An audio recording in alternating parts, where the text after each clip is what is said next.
Hello and welcome to our discussions on cash budgeting. अब last time जब हम मिले थे तब हमने 7th क्वेश्चन तक बात की थी। आज 8th और 9th क्वेश्चन को हम थोड़ा सा भी यहाँ डिस्कस कर लेंगे and then will solve the 10th question. Here is 8th question for you. 8th question क्या कह रहा है हमसे? From the following information and the assumption that balance on hand on 1st January 2010 is 72,500, prepare a cash budget. तो इसका मतलब हमारे पास 1st जनवरी को जो ओपनिंग बैलेंस है, हमारे पास बैलेंस ब्रॉट डाउन, वो 72,500 हो जाएगा। उसके बाद अगर हम देखें तो जनवरी, फरवरी, मार्च, अप्रैल, मई, जून 6 मंथ्स का हमारे पास डेटा है।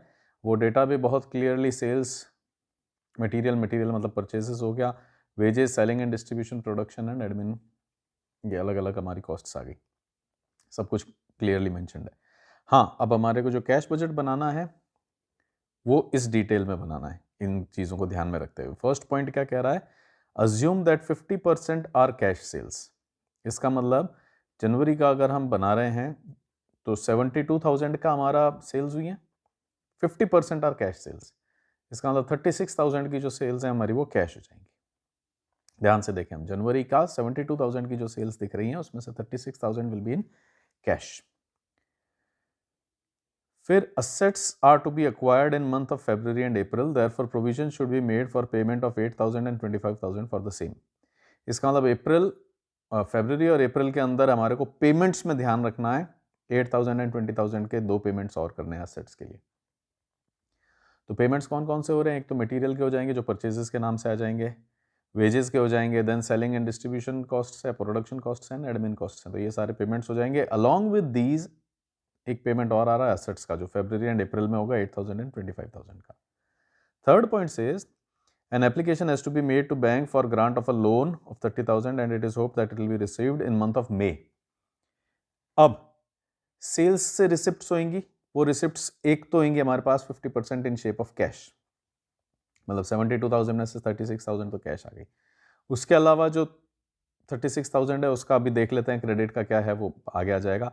तो दो रिसिप्ट्स हो गई, एक तो कैश सेल्स की रिसिप्ट हो गई, एक क्रेडिट सेल्स की रिसिप्ट हो गई। उसके अलावा एक हमारे पास बैंक से 30,000 आने वाला है मई में, तो मई में एक रिसिप्ट होगी। तो रिसिप्ट में हमारे पास जनरली जहां हम एक या दो ही ले रहे हैं, इस बार हमारे पास कैश सेल्स होंगी, क्रेडिट सेल्स होंगी एंड देन एक लोन आ जाएगा 30,000 का मई के अंदर। It is anticipated that a dividend of 35,000 will be paid in June. Payments के अंदर अलॉन्ग विद ये जो 5 खर्चे आए हैं, material, wages, selling and distribution, production, admin, फिर असेट्स भी एक एक्सपेंस था, और अब एक और खर्चा आ गया है हमारे पास। इट इज पेमेंट आ गया है, रादर खर्चे की जगह पेमेंट कहा जाए इसको। It is anticipated that a dividend of 35,000 will be paid in June. तो एक डिविडेंड का और आ जाएगा पेमेंट्स में, और 35,000 में जून में आप 35,000 पे कर दीजिए। Debtors are allowed 1 month credit. इसका मतलब जो भी हमारे पास सेल्स हो रही हैं, अब जैसे हमने जनवरी का 72,000 की सेल्स की, तो 36,000 तो कैश में हो गई, 36,000 कैसे हुई है? क्रेडिट में हुई है। अब ये क्रेडिट कब आएगा हमारे पास? फरवरी में, क्योंकि debtors are allowed 1 month credit. तो 72 में से 36 जनवरी में, 36 आएगा फरवरी में। वो जो दो हमने हेडिंग्स बनाए, cash sales and credit sales, तो फरवरी का जो क्रेडिट सेल्स का कॉलम होगा उसके अंदर हमारे पास 36,000 की रिसिप्ट हो जाएगी। Debtors are allowed 1 month credit. Sales commission at 3% on sales is to be paid। जो भी सेल्स हो रही है उस पर 3% का आपको पे करना है। अब इसमें ये कहीं पे भी नहीं लिखा है कि कैश रियलाइज होगा या क्रेडिट रियलाइज होगा या इन द मंथ फॉलोइंग। तो इसका मतलब जब सेल्स हो रही है उसका 3% का एक और पेमेंट का हेडिंग बन जाएगा। तो पेमेंट्स काफी सारे हो गए। We have material, wages, selling and distribution, production, admin, उसके अलावा एक असेट्स का, एक डिविडेंड का है, और उसके अलावा अब एक और आ गया है कमीशन का। तो 8 हेडिंग्स तो हमारे पास पेमेंट्स के अंदर आ गए हैं। Creditors for goods and overheads grant 1 month credit. इसका मतलब परचेजेस पे हमारे को 1 महीने का क्रेडिट मिल जाएगा, और ओवरहेड्स जो है आपके, ये सेलिंग, डिस्ट्रीब्यूशन, प्रोडक्शन और एडमिन, इन पे भी 1 महीने का। तो ये 1 महीना डिलेड पेमेंट्स होंगे। वेजेस के लिए अपने को कुछ नहीं दिया गया है, तो हम वेजेस उसी मंथ के अंदर कर देंगे पेमेंट्स। तो ये रही सारी डिटेल्स हमारी क्वेश्चन 8 की। तो आई अज्यूम इसके जैसे कई सारे क्वेश्चंस हमने पहले किए हैं, तो इसको भी आप कर लेंगे। Next will discuss about question 9। Question 9 भी ऑलमोस्ट सिमिलर है, हम उसको डिस्कस करके छोड़ देंगे। Will actually be solving question 10 today. तो क्वेश्चन 9 हमारे को क्या कह रहा है? Question 9 says from the following budgeted figures prepare a cash budget in respect of 3 months to June. जून तक के 3 महीने का कैश बजट बनाना है, इसका मतलब the budget will be for April, May and June. अब अगर फिर से देखें तो sales, material, wages, overheads clearly जैसे पिछले क्वेश्चन में था वैसे दिया हुआ है। हाँ, उसमें ओवरहेड्स 3 में स्प्लिट थे, इस बार ओवरहेड्स एक साथ आ गए हैं। एडिशनल इन्फॉर्मेशन को एक बार देख लेते हैं, कुछ अलग है कि नहीं।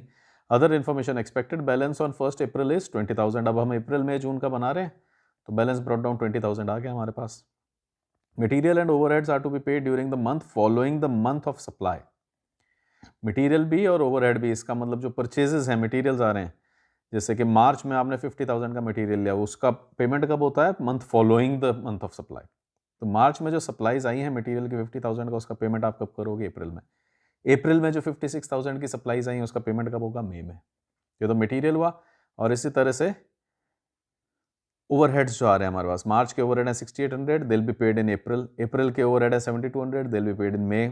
जून के ओवरहेड है 8000, दिल बी पेड इन जुलाई, जिसका हम बजट नहीं बना रहे। तो ये material and overhead are to be paid during the month following the month of supply. जब आपके पास सप्लाई आती है उसके अगले महीने में। Then wages are to be paid during the month in which they are incurred. इसका मतलब वेजेस उसी महीने में जा रही हैं। अप्रैल की 12,400, मई की 13,000 एंड सो ऑन। फिर है हमारे पास terms of sales. The terms of credit sales are payment by end of month following the month of sales. Credit sales हैं, the terms of credit sales are payment by the end of month following the month of sales. Half of the sales are paid when due and the other half is paid in the next month. तो जो हमारी credit terms हैं उसका क्या, sales जो आ रही है, credit sales जो हो रही है, उसका क्या हो रहा है कि नेक्स्ट मंथ में पेमेंट करना है। The term for credit sales payment by end of month following the month of sales. इसका मतलब आपने जो मार्च में सेल्स की है 64,000 की, अप्रैल के एंड तक आपके पास पेमेंट आ जाना चाहिए। इसका मतलब हमारे बजट में अप्रैल के अंदर 64,000 की एक रिसिप्ट हो जानी चाहिए। लेकिन फिर हमारे को कुछ और भी दिया हुआ है, half of the sales are paid when due, the other half is paid during the next month. इसका मतलब जो मार्च का 64,000 है वो मेरे पास कब आ जाना चाहिए था? 1 महीना डिले, दैट इज अप्रैल में। लेकिन आधा ही ऐसा पेमेंट है जो ड्यू होने पे आता है। इसका मतलब 64,000 में से 32,000 तो अप्रैल में आ जाएगा, लेकिन 32,000 कब जाएगा? मई में जाएगा।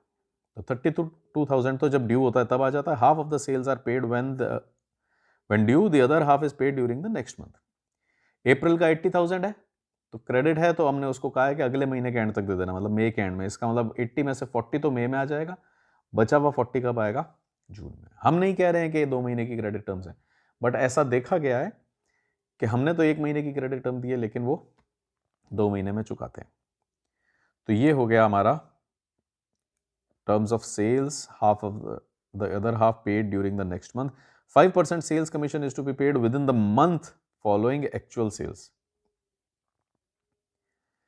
जो एक्चुअल सेल्स हुई हैं, जैसे कि मार्च में 64,000 की सेल्स की हैं आपने, तो इसका जो 5% होगा कितना हो जाएगा? 6400, 3200। तो मार्च की जो 64,000 की सेल्स है उसका जो 5% कमीशन होएगा that is 3200, it is to be paid in April. कैसे? 5% sales commission is to be paid within the month following the actual sales. जब एक्चुअल सेल्स हुई हैं, पैसे की बात नहीं हो रही है, कब आ रहा है? जब आपकी एक्चुअल सेल्स हुई हैं उसके अगले महीने में आपको ये 3200 देना है। जैसे कि अप्रैल का अगर हम लें तो 80,000 की सेल्स हैं, इसका मतलब इसका 4,000 का सेल्स कमीशन बना, वो कब हो जाएगा? मई में पे करना है। तो जब आप पेमेंट्स बनाएंगे उसमें एक कमीशन लगा देंगे। Then preference dividend for 30,000 is to be paid on 1 May. जो पेमेंट्स हैं उसके अंदर एक मई के अंदर पेमेंट लगा देंगे। अप्रैल में जून का बजट बना रहे हैं, मई के अंदर एक पेमेंट लगा देंगे 30,000 का। Shares call money for 20,000 is due on 1 April and 1 जून। तो 25,000 का एक रिसिप्ट होने वाला है हमारे पास 1 अप्रैल में और 1 जून। इसका मतलब अप्रैल के महीने में भी 25,000 आ रहा है, जून के महीने में भी 25,000 आ रहा है। And then there is plant and machinery worth 10,000 is to be installed in month of January and the payment is to be made in the month of June. तो जनवरी में आप 10,000 की एक मशीनरी ले रहे हैं जिसका पेमेंट कब होने वाला है? जून में। इसका मतलब एक और पेमेंट आ गया जून में। तो सब कुछ स्ट्रेट फॉरवर्ड है, जैसे क्वेश्चंस हम अभी तक करते हुए आए हैं। सब कुछ वैसा ही है. Today will talk about the 10th question. ये रहा आपके सामने 10th क्वेश्चन. 10th क्वेश्चन क्या कह रहा है हमसे? The question says from the following information prepare a monthly cash budget for the 3 months ending 31st December. 31st दिसंबर को खत्म होने वाले कौन से हो जाएंगे हमारे? अक्टूबर, नवंबर एंड दिसंबर. तो अक्टूबर, नवंबर, दिसंबर के लिए हमारे को बजट बनाना है. डेटा क्या गिवन है? Sales, material, wages, production and admin and selling overheads होंगे या कॉस्ट होंगी, एक्सपेंसेस होगा, आगे देख लेंगे क्या कह रहे हैं उसको. This is the idea. Credit terms are sales 3 months to debtors and 10% of sales are on cash. इसका मतलब 10% सेल्स तो कैश में हो जाएंगी. जैसे कि जून की अगर हम बात करते हैं तो जून में 3,000 रुपए की सेल्स हुई है, 3,000 की, उसमें से 300 तो कैश में हुई है, 2,700 कैसे हुई है? क्रेडिट में हुई है. और 3 महीने का दे रहे हैं. इसका मतलब जून की जो 2,700 है वो जुलाई, अगस्त, सितंबर में आएगा, क्योंकि जुलाई में 1 महीना होगा, अगस्त में 2 महीना होगा एंड अगस्त में इट विल बी 3 months. तो जो जून में 2,700 ड्यू हुआ था क्रेडिट सेल्स का, वो सितंबर में रियलाइज हो जाएगा. राइट? इस तरह से हमारा सेल्स का है. 3 months to debtors, 10% of sales are on cash.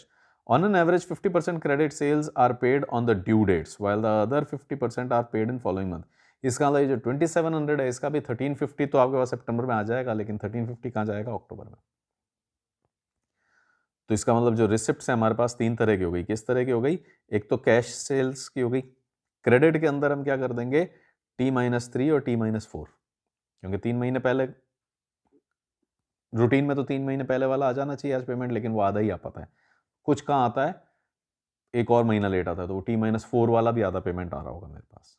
तो इस तरह से हम लिख सकते हैं.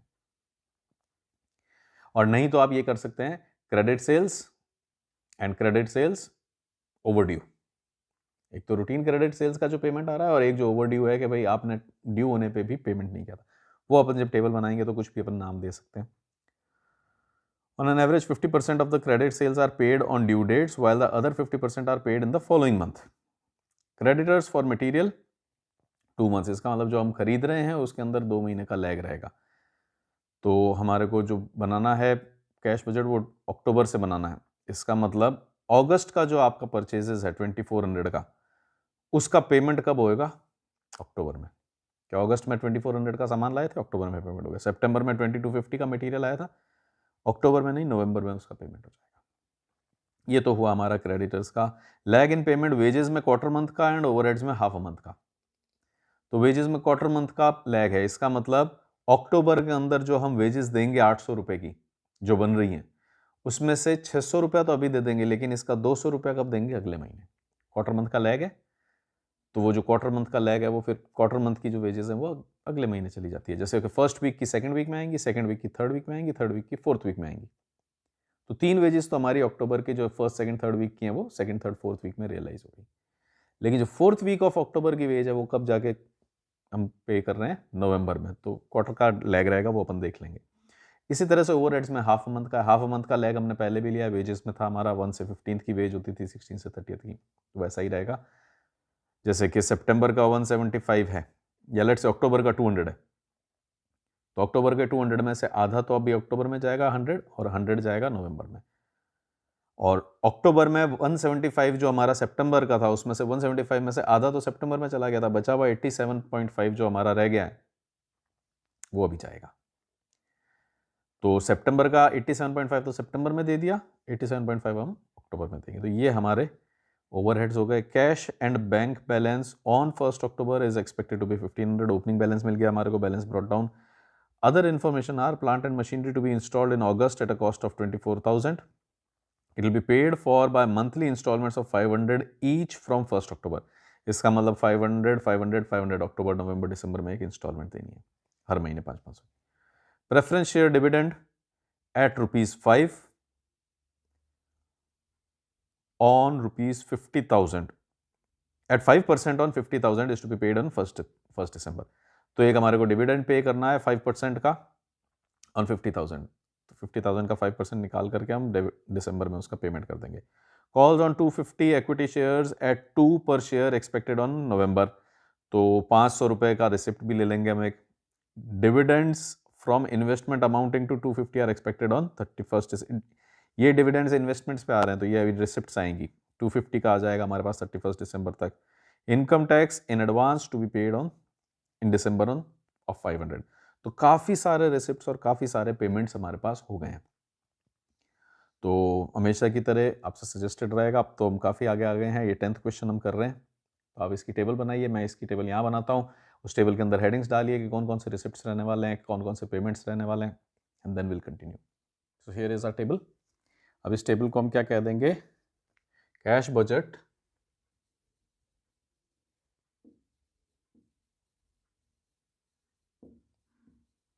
For October to December 2010, October, November, December.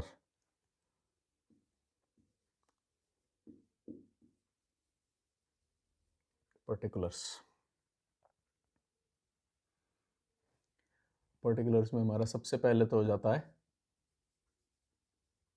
Balance brought down, then कुछ रिसिप्ट्स होंगी,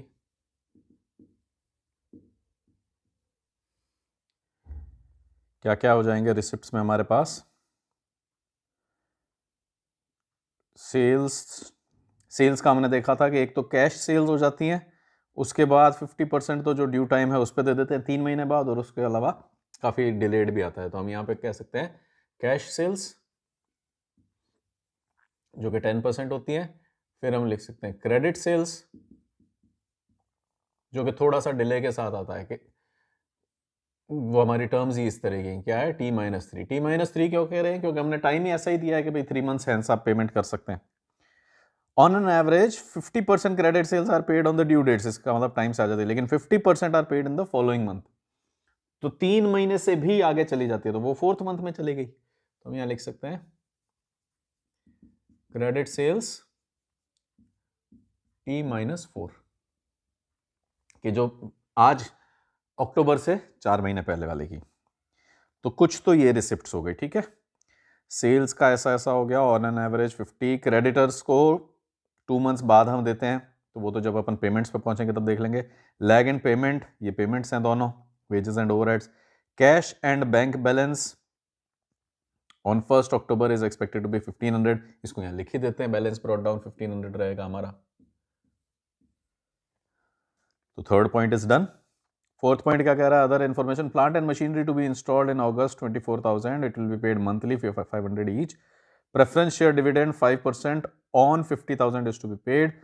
कॉल्स ऑन 250 इक्विटी शेयर्स, ये ले लेते हैं, पेमेंट आएगा, रिसिप्ट आएगी। कॉल्स ऑन 250 शेयर्स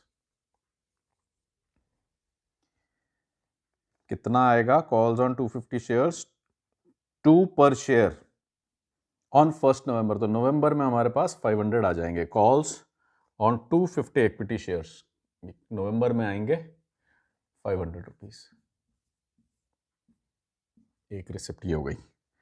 फिर क्या है, प्लांट मशीनरी, वो तो है हमारा पेमेंट्स में चला जाएगा, 500 की एक इंस्टॉलमेंट लग करके। प्रेफरेंस शेयर डिविडेंड पे करना है, वो पेमेंट्स में चला जाएगा। कॉल से ही हमारे पास ये कैपिटल आ जाएगा, 500 का कैपिटल नया आ गया है, पैसा आ गया है, कैश आ गया है, रिसिप्ट हो गई है। Dividends from investment amounting to 250 are expected on 31 December, तो ये भी एक रिसिप्ट हो जाएगी। डिविडेंड्स, और ये कब आ रहे हैं, दिसंबर में 250 के। Dividends from investment amounting to 250 are expected on 31 December. Income tax advance to be paid, तो अब ये सारे पेमेंट्स हैं। एक बार फिर से गो थ्रू हो जाते हैं कि रिसिप्ट हमने सारी लिख ली है या नहीं लिख ली है। सेल्स से आ रही है हमारे पास रिसिप्ट, जो कि 3 स्प्लिट्स में आ रही है, cash sales, credit sales T-3 and T-4।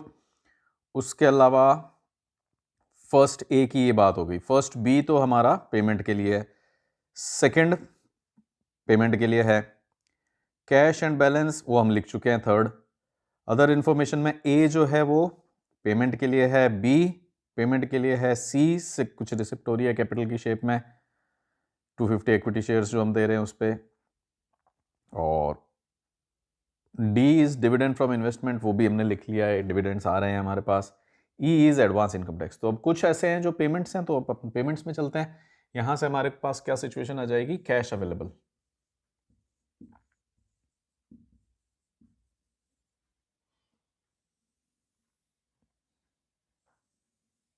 ये हो गया cash available. Now let us move on to payments. क्या क्या पेमेंट्स हम करने वाले हैं?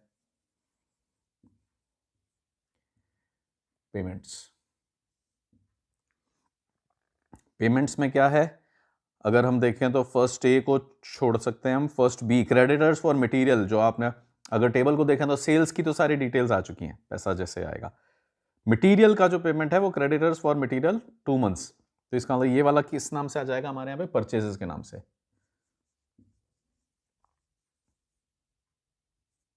परचेजेस। तो 1A is done, 1B is done. Second, lag in payment. Wages में 1/4 मंथ का लैग रह रहा है और ओवरहेड्स में हाफ अ मंथ। इसका मतलब अब वेजेस के भी हम 2 बना देते हैं और ओवरहेड्स का भी हम 2 बना देते हैं। कैसे बना देंगे? लेट अस से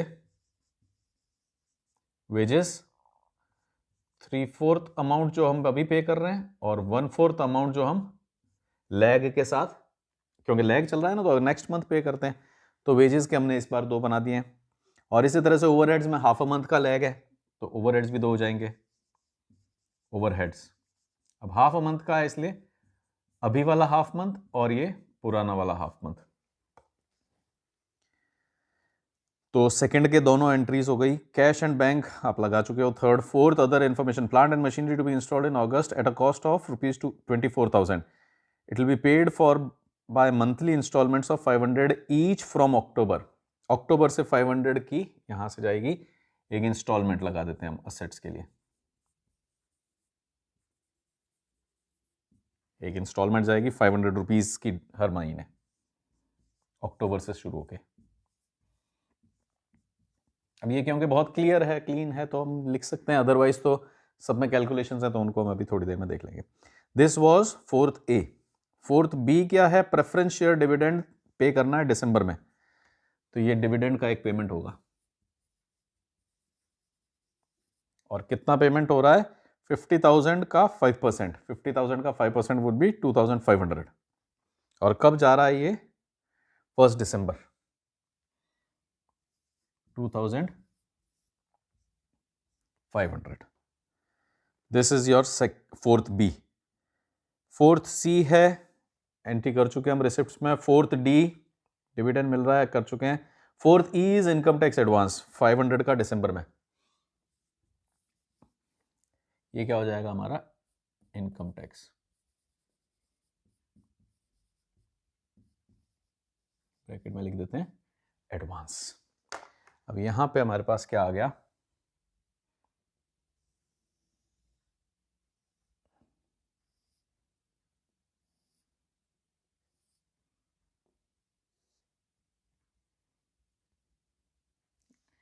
ये हो जाएंगे, यहां पे तो हमारे पास आ गया था कैश अवेलेबल, इधर हो जाएगा पेमेंट्स मेड, और लास्ट में आ जाएगा आपके पास बैलेंस कैरिड डाउन।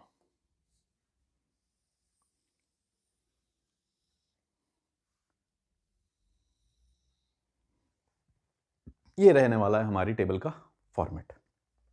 चले हम कैलकुलेशंस पे। ओपनिंग बैलेंस अक्टूबर का आ गया है, 10% आर कैश सेल्स। तो अगर हम अक्टूबर की बात कर रहे हैं तो 4,000 का 10% कितना हो गया? 400 तो हो गई कैश सेल्स, और 3600 हो गई क्रेडिट सेल्स। इस 3600 में से 50% आएगा 3 महीने बाद, तो अक्टूबर का नवंबर, दिसंबर, जनवरी में आने वाला है, तो गया, इसकी तो भी कोई रिसिप्ट्स नहीं होने वाली है। फिर नवंबर की सेल्स हैं 4350, तो 4350 में से 10% दैट इज 435, तो अभी कैश हो जाएगा। अब जो इसका बच गया है 4350 में से 435 अगर हम सब्ट्रैक्ट कर लेते हैं तो 4350 माइनस 435, 3915 बचा है, इसका आधा नवंबर का आया तो दिसंबर, जनवरी, फरवरी में आएगा और बचा हुआ मार्च में आएगा, तो we are not so much concern about that. और फाइनली दिसंबर का 4500 है तो उसका 450 कैश में जाएगा। ये तो हो गई हमारी कितनी कैश सेल्स हो रही हैं। ये थोड़ा सा मैंने गड़बड़ लिख दिया है क्या, 435 एंड 450।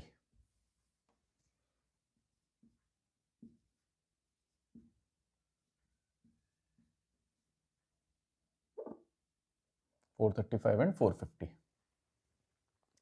अब यहां पे पेमेंट कौन सा आएगा क्रेडिट सेल्स में, वी आर टॉकिंग ऑफ अक्टूबर।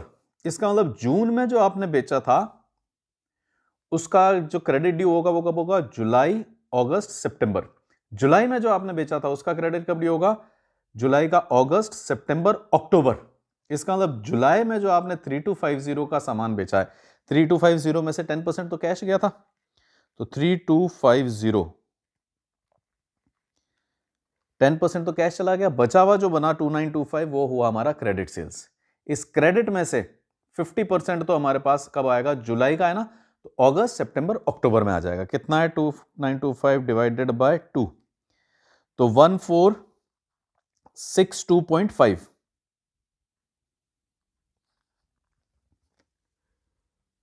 1462.5 ये कौन सा आ रहा है, जुलाई का। जुलाई का जो आपने 90%, 10% तो कैश में बेच दिया 3250 का, 325 बचे हुए का 50% तो आपका कब आएगा, 3 मंथ्स क्योंकि तभी ड्यू होता है। तो जुलाई का क्या हुआ, अगस्त, सितंबर, अक्टूबर, अक्टूबर में आ गया।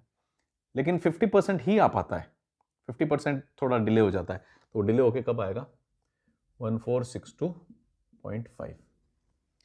इसी तरह से जून में जो 3000 की सेल्स हुई थी उसमें से 300 कैश हुई थी, 2700 हुई थी क्रेडिट में। 2700 का हाफ कर देते हैं 1350।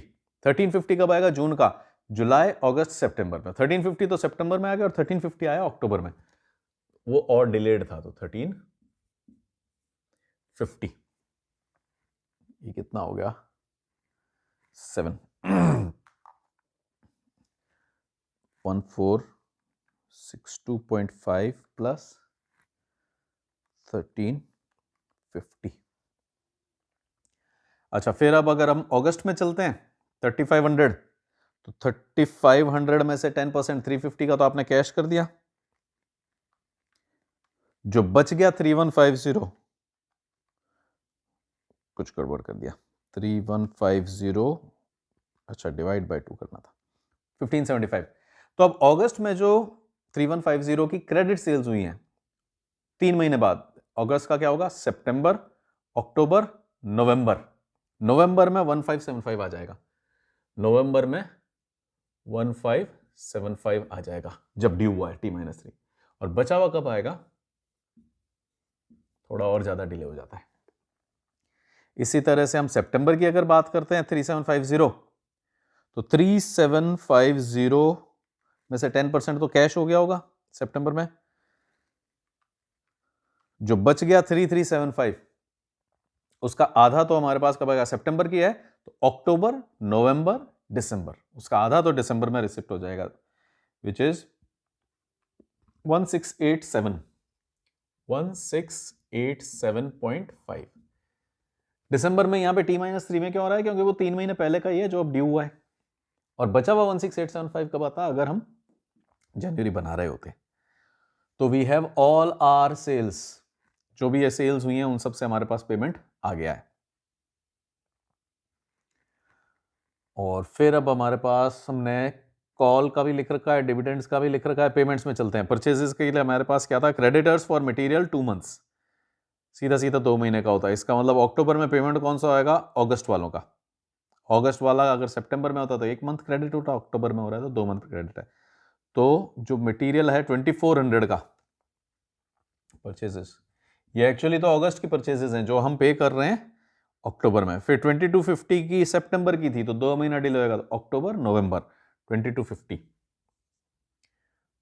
2250। और फिर अक्टूबर की जो है वो 2 महीने डिले होकर के 2300 कब जा रही है, दिसंबर में। These are purchases, fine. अब वेजेस में क्या होता है, there is a lag of quarter, quarter month का लैग का मतलब क्या हो गया, 4 हफ्ते होते हैं, तो फर्स्ट वीक का तो वेजेस हम सेकंड में देते हैं। इसको हम यहां पर लिख करके एक बार समझ लेते हैं।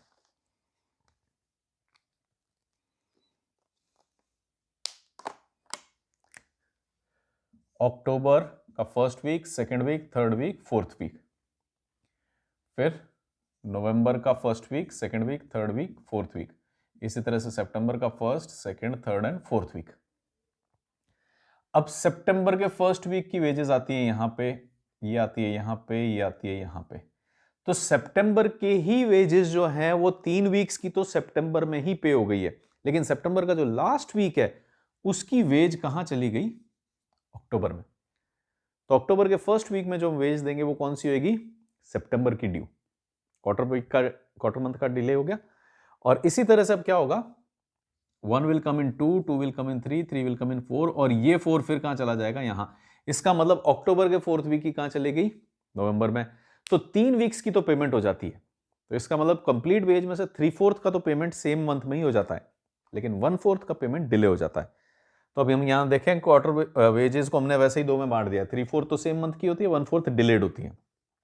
इफ वी पिकअप अक्टूबर, अक्टूबर की वेजेस कितनी है, 800, 800 का 3/4 कितना हो जाएगा, 600, और जो बच गया है 200 वो क्या होगा, अक्टूबर का जो लास्ट वीक है वो कब हम पे कर देंगे, नवंबर के अंदर। आई रिमूव दिस, जिससे कि हम क्वेश्चन को वापस से बड़ा कर सकें यहां पे, जिससे कि क्वेश्चन की विजिबिलिटी बनी रहे आपके लिए। So here is your question again. अक्टूबर का हो गया, नवंबर की वेजेस है 900, 900 डिवाइडेड बाय 4, 225, 675 तो कहां चली जाएगी, और 225 जाएंगी नेक्स्ट मंथ में। इसी तरह से दिसंबर की वेजेस है हमारी 1000 की, तो 750 तो यहीं पे आ जाएगा पेमेंट, और बचा हुआ 250 जाएगा जनवरी में, क्योंकि क्वार्टर मंथ का लैग है। इसी तरह से यहां हम कौन सा पेमेंट कर रहे होंगे, पिछले महीने का, सितंबर का, सितंबर की वेजेस से 750, 750 का 1/4, 187.5, 187.5 ये पेमेंट किया है मैंने सितंबर का। ये तो हुआ हमारा वेजेस का, क्वार्टर मंथ का लैग हो गया। देन ओवरहेड्स में हाफ अ मंथ का लैग है। ओवरहेड्स कौन कौन से आ गए हमारे पास, अब यहां पे ओवरहेड्स अपने को तो बनाने चाहिए थे, प्रोडक्शन और एडमिन का अलग बना देना चाहिए था, बट अब व्हाट विल डू इज हम इन दोनों को कंबाइन कर देते हैं, क्योंकि वैसे भी अब यहां स्पेस भी कम थी, या यहीं पे कुछ एडजस्टमेंट करके will make out some space.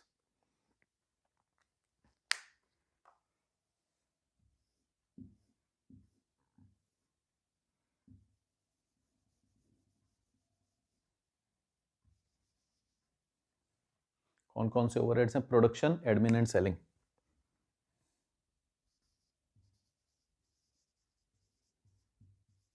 Production period T, T-1, selling का T, T-1 का कर देते हैं, हाफ हाफ जाते हैं। तो अगर हम देखें प्रोडक्शन का सितंबर का 300 था, तो 150 तो सितंबर में पे हो गया, लेकिन 150 अब पे होएगा T-1 में।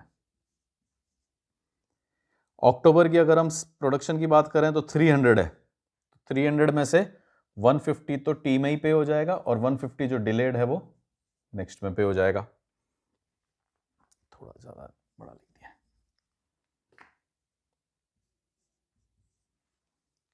नवंबर का 350 है, तो 350 में से 175 तो नवंबर में पे हो जाएगा ऑन टाइम, और बचा हुआ 175 डिले होकर के दिसंबर में पे हो जाएगा। दिसंबर का जो 350 है उसका हाफ तो सेम मंथ में हो जाएगा प्रोडक्शन का 175, और 175 कब पे होगा, नेक्स्ट मंथ में।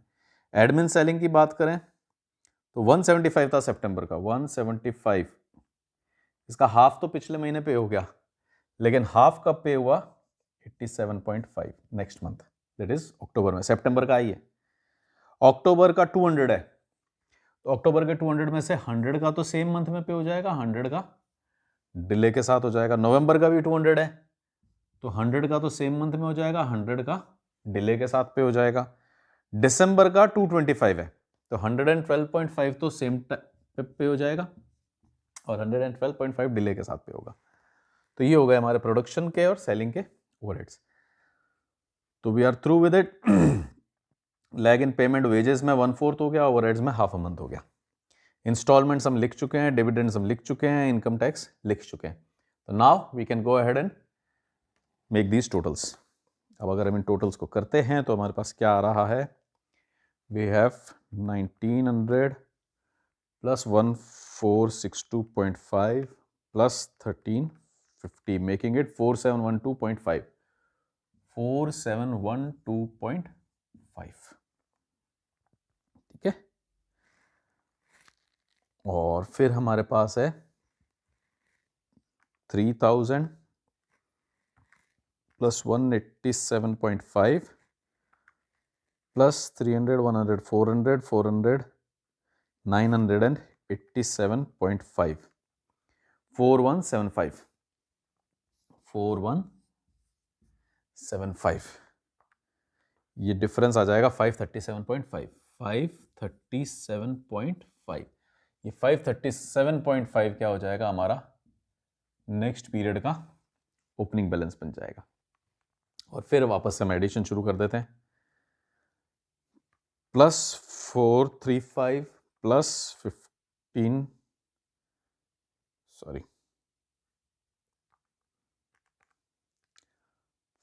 537.5 plus 435 plus 1575 plus 1462.5 plus 500 making it 4510 4510। और अब अगर हम इनको देखें, एक्सपेंसेस क्या हुए हैं, 2250 plus 675 plus 200 plus 175 plus 150 1 2 3 350 850 making it 4150 4150। तो अगर हम इसको देखें तो ये 360 बन गया। 360 का हमारे पास ओपनिंग हो गया। और फिर अगर हम आगे चलते हैं तो हमारे पास है 450 प्लस 1687.5 प्लस 1575 प्लस 250, ये हो गया 4322.5 4322.5। और अगर हम इधर के एक्सपेंसेस देखते हैं, पेमेंट्स देखते हैं, तो 2300 प्लस 7 and 2 9 975 प्लस 350 450 950 962.5 1062.5। यहां तक तो हम आ गए, 3000 और है, ये हो गया 7337.5 7337.5। और अगर हम इसको बैलेंस करके देखते हैं तो 3015 का क्रेडिट आ गया। 3015 का क्रेडिट बैलेंस मिला है हमारे को दिसंबर में। So this was our question 10। तो आज हमने 8th और 9th को डिस्कस किया था। 10th को हमने इसलिए कर लिया क्योंकि यहाँ पे वेजेस पहली बार ऐसा था कि क्वार्टर मंथ की आई, ओवरहेड्स से जो हाफ मंथ के गैप पे आए। देन जो हमारी सेल्स भी हैं वो अलग अलग 3 तरह से हो रही थी। 10% वर इन कैश, बची हुई 90% का 50% तो 3 महीने बाद रियलाइज हो रहा था और बचा हुआ 50 और आगे जाकर के रियलाइज हो रहा था। और बाकी भी काफी सारी इंफॉर्मेशन थी। तो this was our question 10, C7Q10। Next time when we meet will take up some more questions. ये सारे क्वेश्चंस टेलीग्राम चैनल के अंदर पड़े हुए हैं, जो टेलीग्राम चैनल डिस्क्रिप्शन बॉक्स में हमारा लिंक पड़ा हुआ है। तो वहां पे कई सारे लिंक्स हो सकते हैं। आप बिजनेस बजटिंग का जो लिंक है उसको फॉलो कर सकते हैं। तो वहां चैनल के अंदर ये सारे क्वेश्चंस पड़े हुए हैं अनसॉल्व्ड। हाँ, वहां पे नीचे इनके आंसर्स भी लगे हुए होंगे, तो आप अपने आप ट्राई कर सकते हैं और उन आंसर से टैली कर सकते हैं। क्योंकि कुछ क्वेश्चंस ऐसे हैं जो मैं स्किप कर रहा हूं, क्योंकि बिल्कुल अगर सेम आ गया है तो we are skipping those. And next time when we meet will take up some more questions. And until we meet next time, do take care, thanks for watching, bye bye.